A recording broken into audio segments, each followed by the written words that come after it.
तो ये institutional management क्या हमने देखा कि उसकी वजह से भी हमारी जो है ना माइनिंग इंडस्ट्री के अंदर प्रॉब्लम है कि डेवलपमेंट स्लो है। डेवलपमेंट अच्छी होने से हमने फायदे पीछे देख लिए थे, लेकिन डेवलपमेंट माइनिंग इंडस्ट्री अपने प्रॉपर तरीके से डेवलप ना हो अगर तो उसके किन वजूहत की बिना पर प्रॉपर डेवलप नहीं हो रही, यहाँ पर ये लिखिए प्रॉब्लम। तो इन प्रॉब्लम्स की वजह से अगर डेवलप ना हो माइनिंग इंडस्ट्री तो हमें जो फायदे हो सकते हैं ना वो नहीं होंगे, ठीक है। और हमारे मुल्क में प्रॉब्लम है, अनएम्प्लॉयमेंट की प्रॉब्लम है, हमारी जीडीपी लो है, ठीक है। तो ये सारे मसले तो हैं ही। वो सारे ये एरियाज जो रिमोट एरियाज हमारे डेवलप नहीं है, तो ये सारी चीजों के अंदर हमारी फॉरेन ट्रेड, हमारे पास एक्सपोर्ट सरप्लस जो है ना तो हो जाता है कभी कभी ज्यादा, लेकिन वैसे यूजुअली हम डेफिसिट में रहते हैं कि हमें ज्यादा खरीदना पड़ता है बाहर से बेचने की मनसबत। तो जब एग्रीकल्चरल प्रोडक्ट निकलेंगी तो आपके मुल्क में जो नहीं आप वो तो खरीद लोगे, लेकिन जो आपके मुल्क में है वो आप बेचोगे भी तो सही। तो आप इस तरह बैलेंस क्रिएट कर लोगे। बहरहाल इंस्टीट्यूशनल मिसमैनेजमेंट है, एडमिनिस्ट्रेटिव प्रॉब्लम्स। अब जैसे मिसाल दिया थर की, थर को 1998 में वो रिजर्व डिस्कवर हो गए थे, लेकिन आज तक तरह से प्रोडक्शन स्टार्ट नहीं हुई क्योंकि एडमिनिस्ट्रेटिव इशू है, कॉन्फ्लिक्ट्स होते हैं आपस में मकामियों के और इदारों के, और फिर इदारों के आपस में कॉन्फ्लिक्ट्स होते हैं, हुकूमतें चेंज हो जाती हैं, ठीक है। तो there are many reasons and फिर इन्वेस्टमेंट चाहिए होती है बहुत सारी। यहाँ पर आपको लेजेंड्स दिए हुए हैं। लेजेंड्स मतलब वो साइंस के बीच में आपके जो ग्राफ है, चार्ट है, या कोई भी आपकी डायग्राम है, कोई भी पिक्चर है, कोई भी मैप है, उसके अंदर जो पॉइंट्स बने हुए उसके यहाँ लेजेंड्स दिए हुए। सल्फर कहाँ कहाँ मौजूद है तो हम ये देखते हैं हमारे बलूचिस्तान, सन्नी, कोई सुल्तान। इसी तरह सल्फर हैवी बड़े कम मिकदार में, क्या 0.8 मिलियन टन था। रॉक सॉल्ट क्या लगता है, रॉक सॉल्ट, रॉक सॉल्ट एक मतलब सॉल्ट के पत्थर कहाँ होंगे, खेवड़ा सॉल्ट माइन। देखते हैं भाई, खेवड़ा का नाम ले रहा है, ले रहा है, ठीक है। खेवड़ा सॉल्ट माइन, कड़क, जट्टा, कालाबाग, तो ये सॉल्ट रेंज वाले एरिया में जो है ना, सॉल्ट रेंज इस तरफ है, उस एरिया में ले रहा है। फिर barite, gypsum, soapstone, chlorite, Magnite, magnetite, magnetite है ये, मैग्नेटाइज भी नहीं है, पता नहीं इसका एग्जैक्ट नाम क्या है। एनीवेज लाइमस्टोन हमारे जिन एरियाज में, मार्बल जिन एरियाज में, मार्बल की मिसाल लेते हैं तो चगाई हिल्स में मार्बल है हमारे, खानुबुल्ला खान। अच्छा मैं जरा चगाई हिल्स के मार्बल देखता हूँ। चगाई हिल्स ये हमारी मार्बल की यकीनन पहाड़ियां हैं, तो आपको जो है ना गूगल मैप्स के जरिए दिखा रहा है। वैसे ही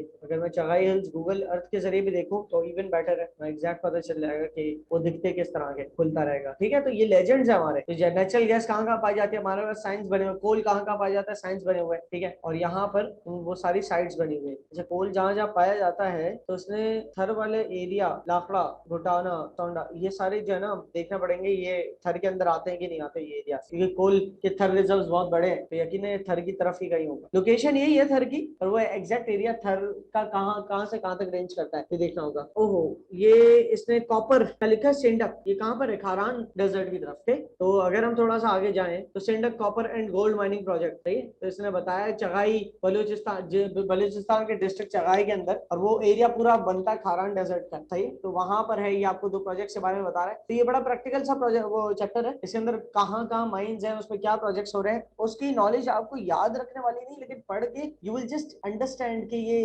गवर्नमेंट इन्वॉल्व होती है इन प्रोजेक्ट्स में, दूसरी कंपनीज इन्वॉल्व होती है, पब्लिक प्राइवेट पार्टनरशिप होती है इसमें, पीपीपी। पब्लिक प्राइवेट पार्टनरशिप क्या होती है कि गवर्नमेंट की तरफ से इजाजत दी जाती है कि ठीक है आप हमारी गवर्नमेंट के हक में, गवर्नमेंट के पास राइट है ना किसी भी जमीन के ऊपर इजाजत देना, तो गवर्नमेंट की, अनलेस वो प्राइवेट जमीन हो, किसी की प्राइवेट प्रॉपर्टी तो वो तो वहां तो गवर्नमेंट वो नहीं कर सकती, लेकिन बाकी जो जो प्राइवेट एरियाज है बाकी सारे एरियाज के गवर्नमेंट के मतलब पब्लिक के, तो गवर्नमेंट को पब्लिक ने इलेक्ट किया है, तो गवर्नमेंट के पास राइट्स होते हैं किसी किस्म के भी कंस्ट्रक्शन प्रोजेक्ट्स लगवाने के। तो गवर्नमेंट अगर राइट्स दे देती है प्राइवेट कंपनीज को, मिसाल के तौर पर गवर्नमेंट ने राइट दे दिया, हक दे दिया प्राइवेट कंपनीज को कि आप जो है वो रोड बनाए, आप रोड बनाए और रोड के ऊपर आप कमाएं, तो प्राइवेट कंपनी वो किसी बिजी एरिया पे रोड अगर बना, प्राइवेट कंपनीज बहुत बड़ी इन्वेस्टमेंट चाहिए वो गवर्नमेंट के पास पैसे है नहीं, प्राइवेट कंपनीज अगर इन्वेस्ट करके रोड बना, फिर गवर्नमेंट उनको हक देती है कि आप चार्ज भी कर सकते हैं। तो गवर्नमेंट क्या अपने टोल बूथ लगा देते हैं, जिसको टोल प्लाजा कहते हैं, TOLL, टोल प्लाजा नहीं है, टोल प्लाजा, टोल प्लाजा या टोल बूथ। तो हम जो गुजर रहे होते हैं टोल बूथ में पैसे दे के गुजर रहे हो। अब जरूरी नहीं है जहां भी टोल बूथ हो वो प्राइवेट कंपनी का ही होगा, किसी कंपनी का प्रोजेक्ट प्राइवेट कंपनी का जरूरी नहीं है। ऐसा भी हो सकता है कि गवर्नमेंट ने खुद एक फैसिलिटी बनाई, लेकिन गवर्नमेंट को यह है कि अब दोबारा गवर्नमेंट को अपनी जेब से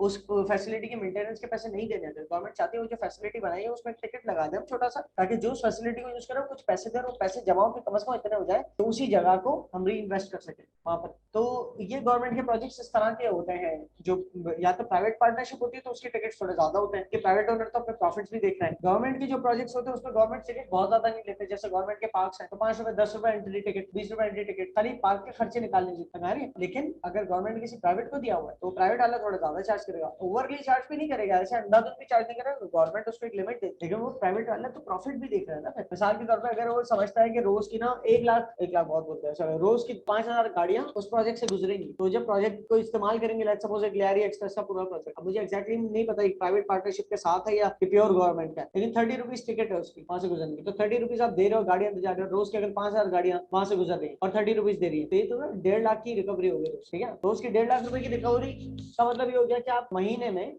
लाइक 40-50 लाख रुपए जो है वहां से कमा सकते हो। तो 40-50 लाख रुपए आ रहे हैं, तो फिर रोड की मेंटेनेंस में जा रहे हैं, कितने जो सफाई के लिए जा रहे हैं, रोड कहीं से ब्रेक हो रहा है तो उसके पैच वर्क के लिए पैसे इन्वेस्ट करने होंगे, वहां की पुलिस के अलग से अगर उनका खाता बंदा होगा तो उनको पैसे जा रहे हो, सही है। सारा हिसाब किताब उसी वजह से चलता है। पर तो government public private partnership projects भी लगाती है जहां पर बड़े बड़े रिजर्व्स होते हैं। क्यों? क्योंकि गवर्नमेंट के पास पैसा नहीं है इंफ्रास्ट्रक्चर लगाने, गवर्नमेंट के पास पैसा नहीं है इंफ्रास्ट्रक्चर लगाने का, तो गवर्नमेंट किसी को पार्टनरशिप में लेती है और वो इंफ्रास्ट्रक्चर लगाते हैं, वो आपसे राइट्स लेते हैं, वो आके आपका कोयला या आपके वहां से ऑयल एंड गैस एक्सट्रैक्ट करते हैं और आपको उसके पैसे देते हैं और फिर वो मार्केट में बेचते हैं जाके, ऑयल एंड गैस और जो भी कोल वगैरह, ठीक है। तो गवर्नमेंट भी कमा लेती है इस तरह से और उस प्रोजेक्ट उस मिनरल रिसोर्स को यूटिलाइज भी किया जा सकता है। तो ये गवर्नमेंट का इस तरह से बैलेंस ऑफ पेमेंट इंप्रूव हो जाता है कि किसी दूसरी कंट्री के बंदे ने आके सर्विसेज की तो पैसा मुल्क में आया। ऐसा भी हो सकता है दूसरी कंट्री ने मुल्क के अंदर ही किसी प्राइवेट ओनर जो कि बहुत बड़ी कंपनियों के मालिक हो मिलकर कोई प्रोजेक्ट करे, पे काम करे और वो कहें कि भाई हम तो प्रॉफिट्स के लिए कर रहे हैं, गवर्नमेंट से इजाजत चाहिए, गवर्नमेंट इजाजत दे दे, लेकिन गवर्नमेंट को एक पेमेंट जाएगी, सही ना, क्योंकि आपको गवर्नमेंट राइट्स दे रही है, आपको लीज दे रही है, उस जगह को यूज करने का, तो आपको गवर्नमेंट को पैसे देने होंगे उस जगह को यूज करने के लिए। रॉयल्टीज वगैरह की मद में वो पेमेंट्स होती है। अब मैं आपको एक मिसाल देता हूँ यहीं पर। पहले तो मैं यहाँ पर खोलता हूँ, एक तरफ चगाई खोलता हूँ और दूसरी तरफ OGDCL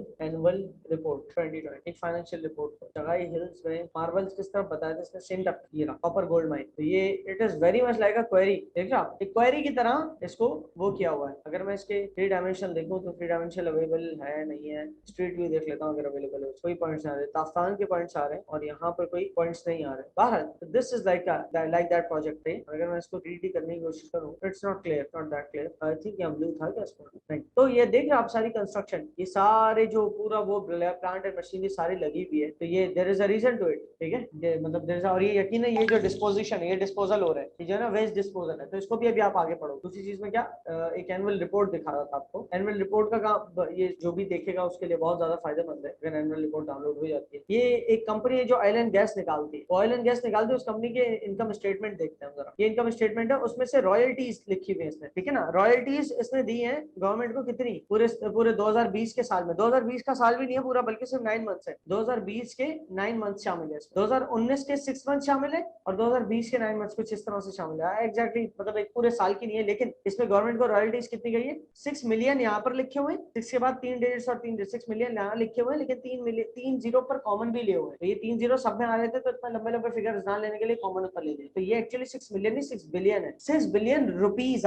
6 अरब रुपए गवर्नमेंट का रॉयल्टीज गए होंगे। क्यों? क्योंकि वो जगह इस्तेमाल की गई जहां से ऑयल एंड गैस निकाल रही है। ये कौन? Oil and gas development company, Pakistan की जो कंपनी जो कि ऑयल एंड गैस को क्रूड ऑयल की शक्ल में निकालती है। क्लियर हो रही है बात है? मैं अगर एनुअल रिपोर्ट देखूं, रिपोर्ट 2018, चलो 2018 की देखो, उसमें वो पूरी रिपोर्ट बनाते हैं, उसमें उनकी रिग्स के एड्रेसेस होता है। ये देख रहे डिस्टिलेशन टावर है, यहाँ पर क्या होता है, वो अलग अलग होता है, अलग अलग लेवल्स में डिवाइड होता है कि कीचड़ की फॉर्म में ऑयल है, वो डिस्टिलेशन में टावर में जाके अलग अलग लेवल्स बनते हैं उसके, पेट्रोल भी उसमें से निकलता है, ग्रीस भी उसमें से निकलता है, जेट फ्यूल भी उसमें से निकलता है। तो ये पूरी एनुअल रिपोर्ट होती है जिसके अंदर पूरी कंपनी की सारी परफॉर्मेंस होती है, ठीक है। जब आप लोग डेफिनेटली थोड़े you will grow up, you will go for work and you will find these things in your life. और जहां भी आज के दौर में देखोगे ना, तो ये ग्रीन साइंस जरूर नजर आएंगे। सस्टेनेबिलिटी शो करते हैं कि हम जो प्रोड्यूस कर रहे हैं वो सस्टेनेबल है, क्योंकि यूनाइटेड नेशंस यूएन की तरफ से 33 गोल्स है, 30 गोल्स हैं जो कि 2030 तक मुकम्मल करने हैं उनको। तो उसमें हर कंट्री के ऊपर प्रेशर है कि वो ग्रीन डेवलपमेंट करे अपनी, मतलब ऐसी डेवलपमेंट्स करे कि जिसमें वेस्टेज ज्यादा ना हो,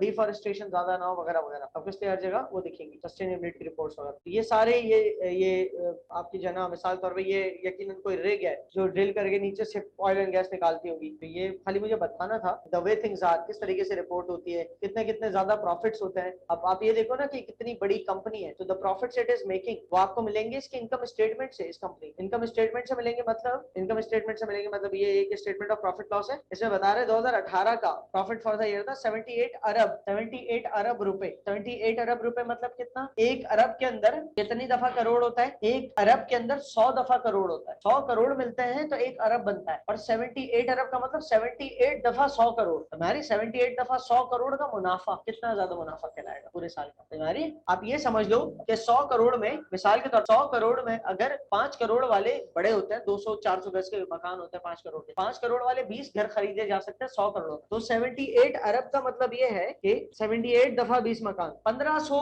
मकानात खरीद सकते हो आप। 1500 मकानात, इट्स लाइक पूरे एक ब्लॉक 17 को खरीदने, मतलब 78 अरब में एक्चुअली पूरे ब्लॉक 17 के तमाम घर खरीद सकते हैं, शॉर्ट ये सब क्या तुम्हारी इतना बड़ा ही अमाउंट होता है 78 अरब, तो इतना इनका profit oil and gas development company का 2018 का वो। What do you think? अच्छा चलो एक बड़ा इंटरेस्टिंग क्वेश्चन पूछता हूँ, आप लोग को क्या लगता है कि जो कोविड का टाइम पीरियड था उसमें ऑयल एंड गैस कंपनीज या पेट्रोल की कंपनीज उनका क्या मुनाफे में इजाफा हुआ होगा या कमी आई होगी? 2020 प्योर कोविड का टाइम था, ऑयल एंड गैस में मुनाफा आया होगा, आपका पॉइंट। पेट्रोल के प्राइस में कमी आई होगी, पेट्रोल के प्रॉफिट में कमी आई होगी, क्यों? ट्रांसपोर्ट कम हो रही थी, सोचा ये पॉइंट इसमें धन में आया था? नहीं आया था। ट्रांसपोर्टेशन ही यूज होता है ना ज्यादा पेट्रोल, और इलेक्ट्रिसिटी में यूज होता है। कितने तो लॉकडाउन रहे, कितनी मशीनरी कम काम की, जितनी मशीनरी कम काम की तो उतना कम पेट्रोल यूज हुआ। तो बात बिल्कुल सही की तुमने लॉजिकली, लेकिन पाकिस्तान के अंदर हमारी जो पेट्रोल मैन्युफैक्चरिंग कंपनीज थी ना, उनके ऊपर वर्किंग प्रेशर बढ़ गया, उनको डबल ड्यूटी देनी पड़ी, उनको और पेट्रोल प्रोड्यूस करना पड़ गया कोविड के टाइम। अजीब सी बात है, कंजम्पशन कम हो गया है कोविड के टाइम पे पेट्रोल की, लेकिन हमारी जो कंपनीज है ना ऑयल एंड गैस प्रोड्यूस करने वाली, जो रिफाइनरीज है, उनको ज्यादा पेट्रोल प्रोड्यूस करना पड़ गया, उनको तो through out the like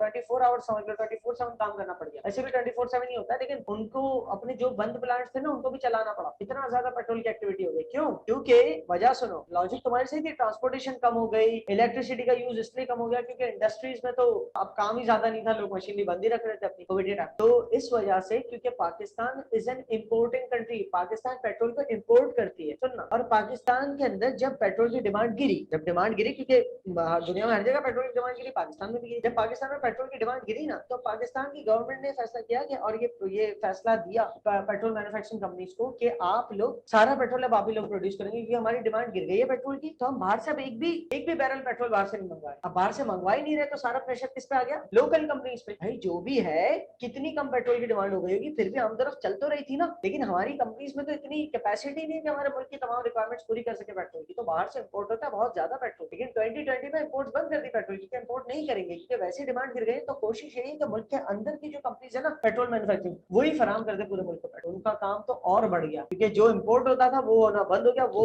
import का सारा तो नहीं, सारा तो रिकवर कर ही नहीं सकते, लेकिन जितनी डिमांड, इंपोर्ट की डिमांड भी तो गिर, मतलब पेट्रोल की डिमांड ही गिर गई, का यार थोड़ा सा इंपोर्ट कराने के लिए क्यों कराए, तो वो नहीं कराते इंपोर्ट। अब वो थोड़ा सा हमारी कंपनीज के अंदर बहुत ज्यादा हो गया उसको प्रोड्यूस करना, that's why the companies were running very much in the Covid time, तो प्रॉफिट बढ़ गया हमारी कंपनीज का, राइट? कुछ रीजन होता है। खैर, माइनिंग के इफेक्ट्स एनवायरमेंट पे क्या होते हैं अब इस साइड पे आ जाते हैं, ये तो आप पढ़ लोगे कि प्रोजेक्ट्स किस तरीके से होते हैं। क्रोमाइट माइनिंग प्रोजेक्ट बलूचिस्तान में, Sindh copper and gold mining project भी बलूचिस्तान में। माइनिंग के एनवायरमेंट पे क्या इफेक्ट्स होते हैं? देखो, एनवायरमेंट के अंदर नुकसानात, उमूमन नुकसानात ही होते हैं माइनिंग की वजह से। ये मैं पूरी साइकिल समझा देता हूँ, आप इसको फिर टेक्स्ट को रीड करोगे सब समझ में आ जाएगा। साइकिल समझ लो, आपको एक्सट्रैक्शन करनी है मिनरल्स की, तो जहां आप एक्सट्रैक्शन करते हो मिनरल्स की, वहां पर आपने जो है खुदाइयां करनी है। पहले तो आप सारे दरख्त काटोगे, उस तरफ कोई दरख्त वगैरह हुए, वहां खुदाइयां करोगे, ठीक है? तो वो जो एनवायरमेंट का एक डिग्रेडेशन होना शुरू हो जाती है एनवायरमेंट की, मतलब डिग्रेड होना शुरू हो जाता है, क्योंकि आपने दरख्त हटा दिए और पहाड़ काटना शुरू हो गए, तो लैंडस्केप है ना उसको छेड़ दिया आप। एक बात। दूसरी चीज के आपने रोड्स वगैरह बनाए, आपने माइनर जो माइनिंग करने के लोग हैं वो अपने घर थोड़ी जाएंगे वापस, वो रोज का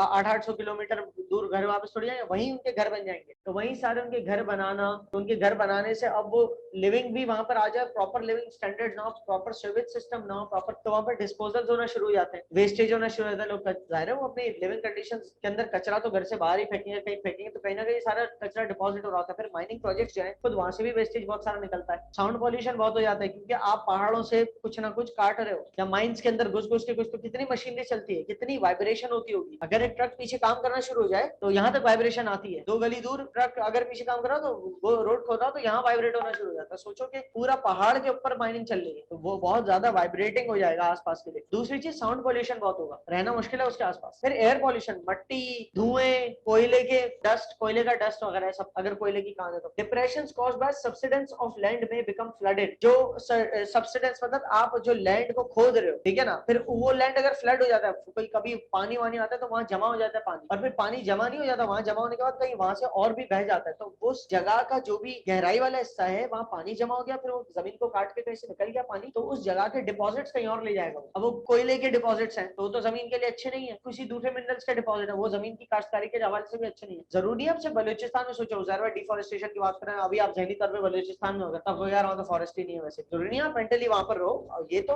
मिनरल्स तो हमने देखा ना पीछे मैप के अंदर, ये कहाँ कहाँ है, ये तो इंडस के प्लेन एरियाज के अंदर भी आपको दिख रहे हैं, देखो प्लेन एरियाज के अंदर भी नजर आ रहे हैं, ये सॉल्ट रेंज वगैरह वाले एरियाज पे, तो वहाँ मतलब है, ऐसा नहीं है बिल्कुल फॉरेस्टेशन सिरे से नहीं, बलूचिस्तान में कम है लेकिन बाकी जगहों पे तो है। तो आपके ये हो सकता है कि पानी जमा होकर बहे वहां से, तो उन मिनरल्स को कहीं और डिपॉजिट कर दे, या उन मिनरल्स को निकालने का जो वेस्टेज है वो कहीं और डिपॉजिट हो जाए, तो जमीनें तबाह हो जाएंगी आसपास। नॉइज पोल्यूशन, ग्राउंड वाइब्रेशन तो देख लिया हमने। ब्लास्टिंग मतलब तबाह करना, पहाड़ों को तोड़ते हैं बम डायनामाइट्स लगा के। Traditional mining methods are hazardous to health of miners. अच्छा, सिर्फ एनवायरमेंट नहीं, लेकिन अगर ट्रेडिशनल मेथड्स देखें ना माइनिंग के, तो आप मजदूर को उतार रहे हो शाफ्ट के अंदर, लिफ्ट नहीं लेके जा रहे, मजदूर उतार रहे हो, वो बोरी में भर भर के 40-40 किलो लेके आ रहा है। ये इसी चैप्टर के एंड में आप पढ़ोगे माइनर की स्टोरीज, यार माइनर्स की कितनी मुश्किल, तो वो आप देखोगे तो 40-40 किलो की बोरियां लेके ऊपर चढ़े, तो उनके अंदर लंग्स में वैसे ही पॉइजनस हो चुके हो। कोल की माइन के अंदर घुस के सांस ले रहे भाई, ऑक्सीजन सिलेंडर नहीं दे रहे होते, नहीं भाई, बहुत सस्ते में काम हो रहा होता है ये, तो इनके लंग्स डिजीजेस हो रहे होते हैं माइनर्स के। और वो क्या करे, उनको उसका उनको उनके पास भी तो हल नहीं है ना इसका, उनको जॉब्स चाहिए, उनका आवाज अजदाद से ही काम चलता चला रहा है, बिजनेस एक्टिविटीज हो नहीं रही इन एरियाज पे। अच्छा उजैर भाई, अगर बिजनेस एक्टिविटीज खुल जाए इन एरियाज पे, तो दूसरे काम करेंगे ये लोग, हाँ दूसरे काम करेंगे, हेल्दी काम करेंगे, पहले हेल्दी काम करेंगे वहां से कमाई, हाँ सही है, लेकिन फिर माइनिंग कौन करेगा, ये दूसरे काम कर रहे हैं, तो लेबर कहां से माइनिंग। तो भाई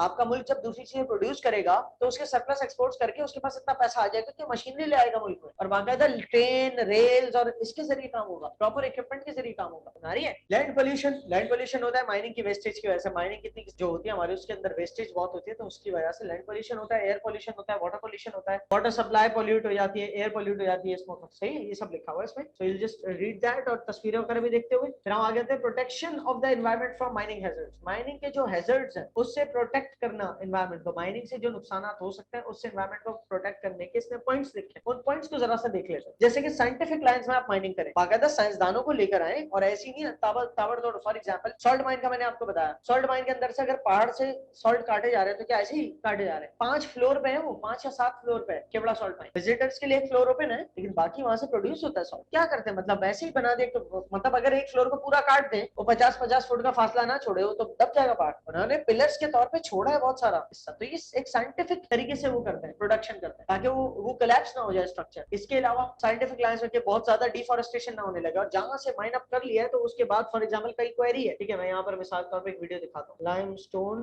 क्वेरीइंग प्रोसेस, तो सस्टेनेबल भी रखते हैं। ये देख रहे हो, ये आपको सिग्नल्स दे रहे हैं दूर दूर, पीछे देख रहे हो ग्रीनरी वगैरह, तो जहां पर पॉसिबल है तो उस एरिया को ग्रीन रखते हैं, प्रिजर्व रखते हैं, ठीक है। तो this is a sort of a scientific way of treating these things, right, और सस्टेनेबल रखते हो। इसी तरीके से जो आपने पिट्स बना दिए, खोद के जो खड्डे कर दिए, तो उनको फिर रीफिल कर दो, मट्टी से रीफिल कर दो, ताकि वहां पर पानी ना जमा हो के बह, पानी जमा हो जाए तो वो जगह फ्लड हो जाएगी, तो वहां से पानी क्लियर करना मसला। और पानी क्लियर क्यों करना भाई, पानी क्लियर नहीं करोगे जगह कोलैप्स हो सकती है। दूसरा मसला ये है कि पानी किसी गड्ढे के अंदर जमा हो के वहां से बहे, तो उस जगह के मिनरल्स जो बाकियात है या वेस्टेज है वो कहीं लेके जाएगा, तो इससे बेहतर है वहां पर मड से कवर कर दो, कुछ कर उस एरिया को रीफिल कर दो। तो एक साइंटिफिक तरीका होगा, कम इन्वायरमेंटल लॉस होगा ना, किसी एक जगह को, वेस्टेज वाली जगह को अगर हमने भर दिया, तो वहां से वो वेस्टेज कहीं और ट्रेवल नहीं हो जाएगी। इसी तरीके से जो लोग इन्वॉल्व है माइनिंग के अंदर, उनको प्रॉपर इक्विपमेंट फराहम किया जाए। इसी तरीके से यहाँ पर कह रहे हैं कि रिक्रिएशनल फैसिलिटीज दी जाए ऐसे लोगों को जो माइनिंग वगैरह कर रहे हैं, ऐसे काम कर रहे हैं, ताकि वो जो है ना, उनका मेंटल या साइकोलॉजिकल प्रॉब्लम्स ना आ जाए। इतने दूर दराज एरिया में काम कर रहे हैं, तो कोई उनको मैदान बना के दे, उनको टीवी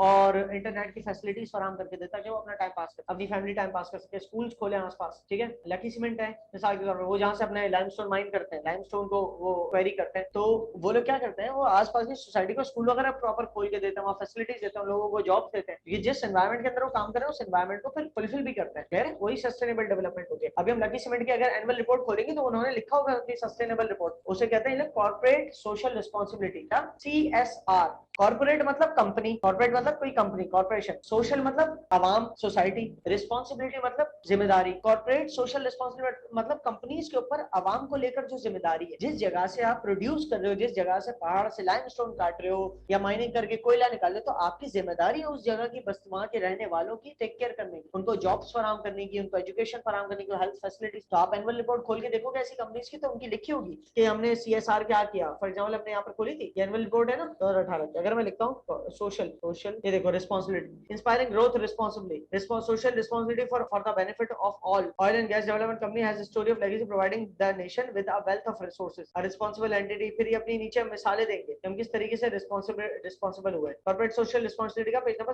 मतलब वो 64 बोला है। अगर मैं इसके ऊपर जाऊं साल के तौर पे कॉर्पोरेट सोशल रिस्पांसिबिलिटी के ऊपर, तो ये आपको बताएगा कि हम इन लोग इनके फिलहाल तो इस कमेटी के चेयरमैन वगैरह बता रहे हैं। Being socially responsible entity carry out country wide CSR activity particularly in areas, education फराहम करते हैं, हेल्थ सर्विसेज, वाटर सप्लाई देते हैं, इंफ्रास्ट्रक्चर डेवलपमेंट करते हैं, ये सब बता रहे हैं, समझ लो। तो ये this is how the things work. Sustainable development इसी को कहते हैं। सस्टेनेबल डेवलपमेंट मतलब इस तरह से डेवलपमेंट साइंस एंड टेक्नोलॉजी का इस्तेमाल करते हुए कि नुकसान कम से कम हो एरियाज को। व्हेन यू रीड इट कुछ बात समझ में ना आए तो you guys will ask me, ठीक है। और ये प्लाइट ऑफ कोल माइनर्स इन पाकिस्तान, मतलब उनकी जिंदगी, मुश्किल जिंदगी की एक मिसाल है, ठीक है। जैसे एक न्यूज रिपोर्ट चिपकी हुई है, Quetta 3 die in mine incident, 5 June पता नहीं 2003 की रिपोर्ट। अच्छा, 3 coal miners died of suffocation in a coal miner Duki areas some 250 kilometre north east of here Loralai district से 250 किलोमीटर नॉर्थ ईस्ट की तरफ। लोरेलाई पास जिस तरफ होगा वो लोरेलाई डिस्ट्रिक्ट की तरफ है, तो से नॉर्थ ईस्ट की तरफ 250 किलोमीटर दूर, वहां पर ये दूकी एरिया कहलाता है। वहां पर कोल माइन हो रहा था, तो वहां पर सफोकेशन से, मतलब डीप गए होंगे, सांस नहीं ले पाए होंगे, तो वो कोलैप्स हो गए। तुम्हारी बात, कितने डीप काम कर रहे थे when they were working around 3000 feet deep. 3000 feet deep का मतलब आपको पता है क्या होता है? तकरीबन 1000 मीटर डीप। 1000 मीटर डीप किसे कहते हैं? या फीट में लगाओ तो कितने मंजिलों डीप होगा? 12 फीट की एक मंजिल होती है। 3000 फीट डिवाइड बाय 12, 250 फ्लोर नीचे। इतना डीप कहलाया भाई, ये वहां पर काम कर रहे थे, बताओ। तो इनकी जिंदगियां बड़ी मुश्किल होती है। और ट्रेडिशनल मेथड जिसमें सारे हमें वो नहीं मिले हुए, जो कंधे पे लाद के वजन आ रहे हैं नीचे से ऊपर तक, तो वो तो बहुत ही मुश्किल है। चलो उनको कोई मशीन कैच लेती होगी, लेकिन प्रॉपर सेफ्टी, अब जाहिर सी बात है ऑक्सीजन सिलेंडर भी एक हद तक चलेगा, करते होंगे कोशिश करते होंगे इनको फैसिलिटीज देने के, ऊपर की एयर नीचे ट्रेवल करवाते होंगे, वेंटिलेट करते होंगे, लेकिन स्टिल कितना इतना डीप काम कराओगे तो कैसे पॉसिबल? अंडरस्टैंड? तो ये काम आज के दौर में रोबोटिक्स के जरिए, इलेक्ट्रॉनिक मशीनरी के जरिए होता है, लेकिन वो इंफ्रास्ट्रक्चर बहुत महंगा है। So class ends over here, हमारी ज्योग्राफी की और हमारा चैप्टर खत्म हो गया।